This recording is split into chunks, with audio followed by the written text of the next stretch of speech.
বাচ্চাদের পছন্দের রেসিপি, না শুধু বাচ্চা নয়, বড়রাও পছন্দ করবে। নমস্কার, আমি সুমনা। আজকে বানাবো ব্রেড পিৎজা।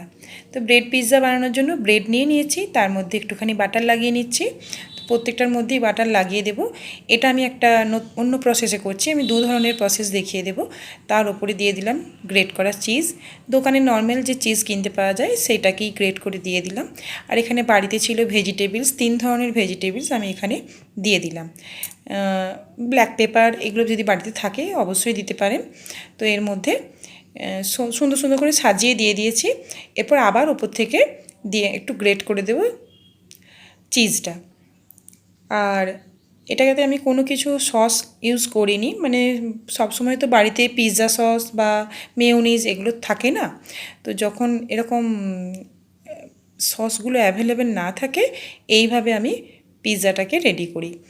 আর যদি একটুখানি বাড়িতে টমেটো সস থাকে তো এর ওপর একটুখানি দিয়ে দিতে পারেন। তো এটাকে আমি এইভাবেই বানাই, একটু বাটার দিয়ে দিলাম তাওয়ার মধ্যে। তারপরে আমি ওই পাউরুটিগুলোকে এক এক করে বসিয়ে দেব। তো এগুলো এক ধরনের হলো।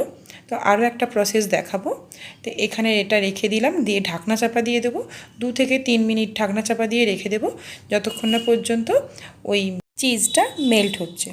তো এটা হয়ে গেল একটা প্রসেস। এবারে সেকেন্ড প্রসেস সেটা হলো ওই যেটা বলছিলাম যে সসগুলো তো সবসময় বাড়িতে অ্যাভেলেবেল থাকে না। তো যদি থাকে তখন এইভাবে বানিয়ে নেওয়া যায়। এটা আমি পিৎজা সস প্রথমে পাউরুটির ওপরে লাগিয়ে নিলাম। তারপর আমি এখানে দিয়ে দেব মেয়োনিজ। আর মেয়োনিজ আর পিৎজা সস একসাথে মিশিয়ে নিয়েও একবারে লাগিয়ে নিতে পারেন।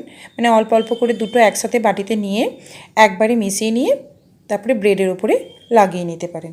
তা আমি এটাকে এইভাবে আবার মিশিয়ে নেব মেয়োনিজটাকেও। তারপর মানে ফার্স্ট প্রসেস যেমন সেকেন্ড প্রসেসও তেমন, শুধু সসটা বাদ গেছে। এখানে এরপর সবজিগুলোকে ওপর থেকে সাজিয়ে দেব। আর যদি সবজির সঙ্গে খেতে ইচ্ছে করে যে একটুখানি পনির বা একটু চিকেন, তো সেটাও দিয়ে দিতে পারেন। তো আমি একটুখানি আগে এখানে চিজটাকে গ্রেট করে দিয়ে দিলাম, দিয়ে সবজিগুলোকে অ্যাড করে দিলাম। যদি চিকেন দেন তো চিকেনটাকে একটুখানি মশলার সঙ্গে মিশিয়ে নিয়ে কড়ার মধ্যে একটু ভেজে নিতে হবে। তো কোনো দিন যদি সময় হয় তো সেই রেসিপি ভিডিও দেব। তো এখানে আমি আরও আরেকবার চিজ দিয়ে ওপরটাকে দিয়ে দিলাম, একটু বেশি করেই দিলাম।